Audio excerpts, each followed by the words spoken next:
Rise and Shine Legends, this is Radhika. இந்த வீடியோல என்ன பார்க்க போறோம் அப்படினா class 10 maths NCERT syllabus chapter 4 quadratic equations.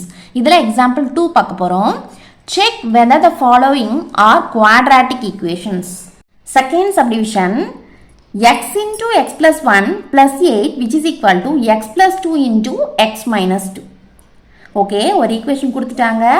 நம்மள என்ன கண்டுபிடிக்க சொல்றாங்க? இது quadratic equation தான் இல்லையா அப்படினு நம்ம கண்டுபிடிக்கணும். சரியா?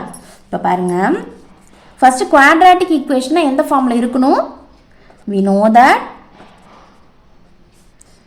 the general form of quadratic equation, the general form of quadratic equation is ax squared plus bx plus c which is equal to 0. கரெக்டா? இதான general form of quadratic equation. So இப்போ என்ன பண்ண போகிறோம் அப்படின்னா, கொடுத்துருக்க ஈக்குவேஷன் எடுத்து எழுதிக்கோங்க. x into x plus 1 plus 8 which is equal to x plus 2 into x minus 2. சரியா? இப்போ என்ன பண்ண போகிறோம் அப்படின்னா, சிம்பிளிஃபை பண்ண போகிறோம். Simplifying the given equation we get. கொடுத்துருக்க இந்த ஈக்குவேஷனை சிம்பிளிஃபை பண்ண போகிறோம். சரியா? இப்படி எப்படி பண்ணலாம் சொல்லுங்கள். இங்கே பாருங்கள், இங்கே எக்ஸ் ப்ளஸ் 1 ப்ராக்கெட்டில் இருக்குது. ஸோ இந்த எக்ஸ்ப்ரெஷனுக்கு இந்த எக்ஸு சொந்தம். அப்போ இதில் ரெண்டு டேர்ம்ஸ் இருக்கு இல்லையா, ஒன்று எக்ஸு இன்னொன்று ப்ளஸ் 1. இந்த ரெண்டு டேர்ம்ஸ்க்குமே வந்து இந்த எக்ஸு சொந்தம். அப்போ எக்ஸால் இதையும் மல்டிப்ளை பண்ணணும், இதையும் மல்டிப்ளை பண்ணி எழுதிக்கணும். அதே மாதிரி இங்கே பாருங்கள், எக்ஸ் ப்ளஸ் 2 எக்ஸ் மைனஸ் 2, அதாவது a plus b a minus b அந்த ஃபார்மில் இருக்குது. அப்படின்னு தான் என்ன ஃபார்மில் நம்ம யூஸ் பண்ணுவோம்? a squared minus b squared which is equal to a plus b into a minus b. கரெக்டாக? ஸோ அந்த ஃபார்முலாவை இங்கே யூஸ் பண்ண போகிறோம். ஓகேவா? இப்போ பாருங்கள், we know that a plus b into a minus b which is equal to என்னது? a square minus b square. ஓகேவா? ஸோ இந்த ஃபார்முலாவையும் நம்ம யூஸ் பண்ண போகிறோம். நெக்ஸ்ட் என்ன பண்ணுறோம்? இதை வந்து இங்கே மல்டிப்ளை பண்ண போகிறோம். இப்போ சொல்லுங்கள் என்ன ஆகும்? X into x x squared, சென்டரில் ப்ளஸ்ஸு 1 இன்ட்டு எக்ஸு எக்ஸு, இங்கே ஒரு ப்ளஸ் 8 இருக்குது. ஓகேவா? விச் இஸ் ஈக்குவல் டு இதை தான் நம்ம என்ன பண்ணுறோம்?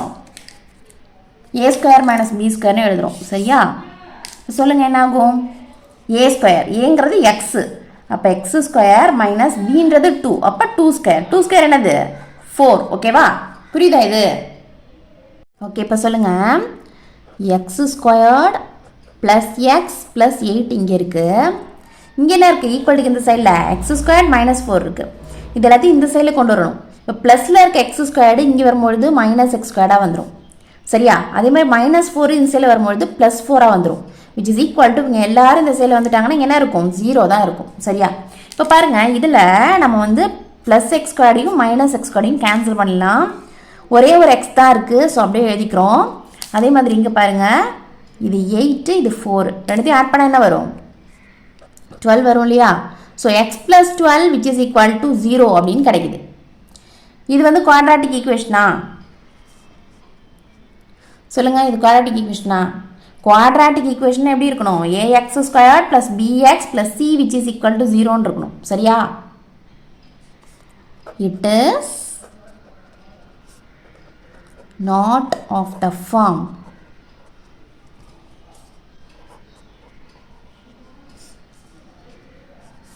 ax squared plus bx plus c which is equal to 0. சரியா? therefore the given equation is not a quadratic equation. கரெக்டா?